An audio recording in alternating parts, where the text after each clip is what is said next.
स्वर्णवन से बहुत दूर एक पहाड़ी गांव में एक बूढ़ा किसान रामदीन अपने अंतिम दिनों में खेत में काम कर रहा था। उसके पास था एक घोड़ा जो दिखने में पुराना था, लेकिन आंखों में झील की गहराई, चाल में बादल की लहर और शरीर में कुछ जादुई चमक थी। उसका नाम था रुद्र। रामदीन ने रुद्र को बचपन में बचाया था जब वह नदी में डूब रहा था। तब से वे एक दूसरे की परछाई बन चुके थे। पर रुद्र कोई सामान्य घोड़ा नहीं था।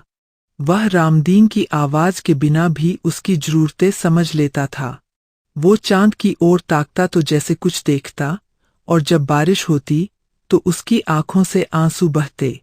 रुद्र के मन में कई वर्षों से एक सपना आता। वह एक उजले जंगल में दौड़ता है, जहां एक बूढ़ा शेर उसे पुकारता है, रुद्र स्वर्णवन को बचा लो। रामदीन जानता था कि रुद्र का कोई महान उद्देश्य है। एक रात जब चांद पूरा खिला था और तारे ठिठक कर देख रहे थे, रुद्र ने रामदीन से विदा ली। उसकी आंखों में कृतज्ञता थी, लेकिन चेहरे पर दृढ़ निश्चय। और वो हवा से बातें करता हुआ स्वर्णवन की ओर निकल पड़ा। अजनबी जंगल में स्वागत। स्वर्णवन के दरवाजे पर जैसे ही रुद्र पहुंचा, एक सनसनी सी फैल गई। हिरण डरकर भागे, बंदरों ने पेड़ों से लटकते हुए शोर मचाया और उल्लू रात के समय भी जाग गया। ये कौन है? कहीं शिकारी का साथी तो नहीं? इसकी आंखों में कुछ अजीब सी चमक है। रुद्र ने शांति से सिर झुकाया और कहा, मैं किसी का शत्रु नहीं। मैं राजा वज्र से मिलना चाहता हूँ। रक्षक हाथी, जो जंगल का द्वारपाल था, उसकी आंखों में कुछ खोजता रहा और बोला, तुम्हारे भीतर शांति है, पर दर्द भी है। चलो, मैं तुम्हें ले चलता हूँ। रुद्र को राजमहल ले जाया गया, एक विशाल पेड़ की कोटरों से बना सिंहासन जहां वज्र रहता था। पहली भेंट, जादू और हिम्मत की मुलाकात। राजा वज्र ने जैसे ही रुद्र को देखा, उसकी आंखें चमक उठीं, जैसे बरसों पुराना सपना साकार हो गया हो। तुम वही है, वज्र ने धीमे से कहा। मुझे स्वप्न में देखा आपने, रुद्र ने विनम्रता से पूछा। वज्र ने सिर हिलाया, हर रात तुम मेरी यादों में आते हो। आज सामने खड़े हो। क्या तुम जंगल की पीड़ा समझते हो? रुद्र ने चुपचाप एक टूटे पंख को उठाया, ये मेरी समझ से बढ़कर मेरी जिम्मेदारी है। राजा ने रुद्र की बुद्धिमानी, नम्रता और साहस को देखकर उसे जंगल संरक्षक नियुक्त कर दिया। वाह! एक गांव और एक अनोखी गाय। उत्तर भारत के एक पहाड़ी राज्य का शांत और सुंदर गांव था, सूर्यमुखी। यह गांव अपनी हरियाली और सादगी के लिए जाना जाता था। लोग सीधे, सरल और स्वाभिमानी थे।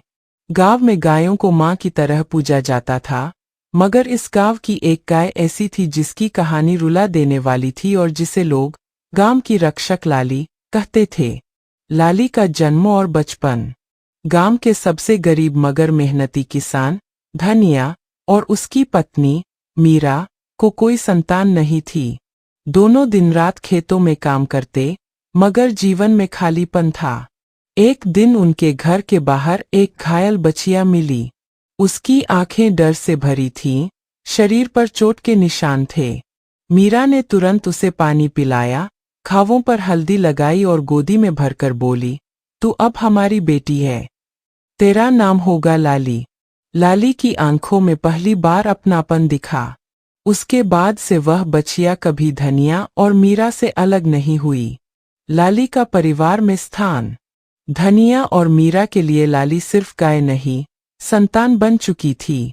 वे उसे अच्छे बर्तन में खाना देते, उसके लिए माला पहनाते, त्योहार पर टीका लगाते। लाली भी इंसानों की तरह भाव समझती थी। जब मीरा बीमार होती, तो लाली उसके पास बैठकर उसे चाटती और आंखों में आंसू भर लेती। जब गांव के लोग पूछते कि धनिया, कोई संतान नहीं है, कैसे दिन कटते हैं, तो वह मुस्कुराकर कहता, मेरी बेटी लाली ही सब कुछ है। लाली धीरे धीरे बड़ी हुई और अब दूध देने लगी, लेकिन उसने केवल एक बार एक बछिया को जन्म दिया, जो जन्म के कुछ ही समय बाद मर गई। मीरा का दिल टूट गया, मगर लाली और भी ज्यादा चुप हो गई। मुश्किलें शुरू होती है। गांव में अचानक बिजली की कंपनी ने जमीन खरीदनी शुरू की। लोगों को कुछ पैसे दिए गए और कहा गया, ये विकास के लिए है, मगर बिजली की लाइन खेतों से होकर निकलेगी, ये किसी को नहीं बताया गया। धनिया की पूरी खेती खतरे में आ गई। जब उसने मना किया, तो कंपनी के लोगों ने उसे धमकाया, अगर नहीं माने तो जबरदस्ती लेंगे। गांव वाले डरे हुए थे, मगर कोई कुछ बोल नहीं पा रहा था। मीरा ने कहा, हमारी जमीन जाएगी तो क्या खाएंगे? और लाली कहाँ रहेगी? दिन बीते, साल गुजरे।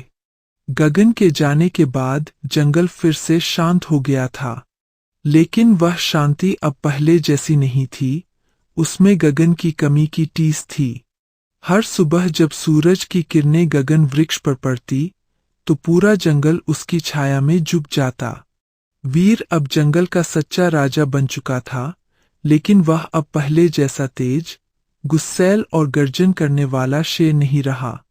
उसके चेहरे पर अब गंभीरता, अनुभव और एक गहरी उदासी की परत थी। हर सुबह वह गगन वृक्ष के पास बैठता और सूखे पत्तों में जैसे अपने दोस्त की सांसें ढूंढता। जंगल के नन्हे दोस्त। अब जंगल में कई नए बच्चे पैदा हो चुके थे। नन्हे हिरन, बंदर, तोते, हाथी और लोमड़िया। वे वीर के पास आकर पूछते, वीर दादा, क्या आप गगन चाचा की कहानी सुनाएंगे? वीर मुस्कुराता, एक दर्द भरी मुस्कान, और फिर अपनी भारी आवाज में उन्हें गगन की कुर्बानी की कहानी सुनाता। वो सिर्फ हाथी नहीं था, वो मेरा भाई था। वीर की चुपचाप सेवा। वीर ने अपने बाकी जीवन को जंगल की सेवा में लगा दिया। उसने गगन वृक्ष के नीचे एक जड़ी बूटी घर बनवाया जहां बीमार जानवरों का इलाज होता। उसने गगन विद्यालय बनवाया, जहां जानवरों के बच्चे जंगल के नियम और गगन की जीवन कहानी पढ़ते। हर साल मित्रता दिवस पर वीर खुद सभी बच्चों को अपने पंजे से गगन मित्र चिन्ह पहनाता। लेकिन उम्र हर किसी को थका देती है, चाहे वो जंगल का राजा ही क्यों न हो। वीर का अंतिम समय। अब वीर बूढ़ा हो चुका था। उसकी चाल धीमी थी, दहाड़ अब सिर्फ फुसफुसाहट बन चुकी थी।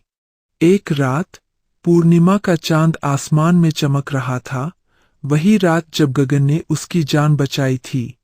वीर गगन वृक्ष के नीचे आकर लेट गया। उसने आकाश की ओर देखा और बोला, गगन, तू सुन रहा है ना? झील की लहरें हौले से टकराईं, जैसे कोई जवाब दे रहा हो। मैं आ रहा हूं दोस्त, बहुत कहानियां लेकर, बहुत यादें लेकर। उसकी आंखें धीरे धीरे बंद होने लगीं। अंतिम सांस के साथ उसकी दहाड़ जंगल में गूंजी, धीमी लेकिन गहराई लिए हुए। वह दहाड़ नहीं थी, वह थी विदाई। विदाई और स्मृति। अगले दिन जब सूरज उगा, जंगल के सभी जानवर गगन वृक्ष के पास इकट्ठा हुए। वहीं वीर की शांत देह मुंह पर हल्की मुस्कान लिए लेटी थी, जैसे वह अपने दोस्त से मिलने जा रहा हो। पहली कोशिश, शांतिपूर्ण विरोध। वीर और गगन ने जंगल की जनसभा बुलाई। भाइयों और बहनों, वीर ने दहाड़कर कहा, हमारा जंगल खतरे में है। पेड़ कट रहे हैं, जानवर डर में जी रहे हैं। क्या हम चुप बैठें? नहीं, सबने एक स्वर में कहा। तो चलो, हम मिलकर इंसानों को दिखाते हैं कि ये जंगल खाली नहीं है। अगले दिन वीर, गगन और सैकड़ों जानवर इंसानों की साइट पर जा पहुंचे, शांत लेकिन एकजुट। उन्होंने इंसानों के सामने बैठकर रास्ता रोक लिया। इंसान चौंक गए। उन्होंने तस्वीरें खींची, वीडियो बनाए। मीडिया में खबर फैल गई, जंगल के जानवर कर रहे हैं विरोध। लेकिन कुछ लालची बिल्डर और मजदूर इसे नजरअंदाज करने लगे। उन्होंने शोर मचाया, मशीनें चालू की, धमकियां दीं। एक जेसीबी ने वीर के पास मिट्टी फेंकी। गगन आगे बढ़ा और सूंड से मशीन का फावड़ा हटा दिया। लेकिन तभी अचानक हमला। एक मजदूर ने डरकर हवा में पटाखा छोड़ दिया। आवाज इतनी तेज थी कि छोटे जानवर भागने लगे। एक तोता घायल होकर नीचे गिरा। वीर दहाड़ा, बस अब काफी हुआ। गगन ने कहा, अगर वे शांत भाषा नहीं समझते तो हमें अपनी जंगल की भाषा में जवाब देना होगा। जंगल की रक्षा सेना। वीर और गगन ने जंगल के जानवरों को 4 दलों में बांट दिया। एक उड़न दस्ते, पक्षियों का समूह जो ऊपर से निगरानी करता। 2 छाया दल, खरगोश, लोमड़ी और बंदर जो मशीनों में रुकावट डालते। 3 सामना दल, वीर के साथ शेर, तेंदुए, चीते जो सामने डटे रहते। 4 सुरक्षा दल, गगन की अगुवाई में हाथियों का समूह जो बच्चों और घायल जानवरों की रक्षा करता। अब यह लड़ाई सिर्फ एक विरोध नहीं बल्कि जंगल बचाने का संग्राम बन चुकी थी। जंगल का बदला। जब इंसान अगली सुबह मशीन लेकर आए तो पूरा जंगल तैयार खड़ा था। हर मशीन के आगे कोई न कोई जानवर खड़ा था। पक्षियों ने मशीनों पर बीज गिराए जिनसे इंजन बंद हो गए। बंदरों ने रस्सियां खोल दीं। हाथियों ने खंभे उखाड़ दिए। वीर, गगन और पूरा जंगल एक साथ खड़ा था। इंसान डर गए। उन्होंने देखा, ये जानवर न केवल ताकतवर है बल्कि संगठित और समझदार भी। अंततः सरकार को भी दखल देना पड़ा। एक बड़े पर्यावरण अधिकारी ने घोषणा की, यह इलाका संरक्षित क्षेत्र घोषित किया जाता है। यहाँ अब कोई निर्माण नहीं होगा।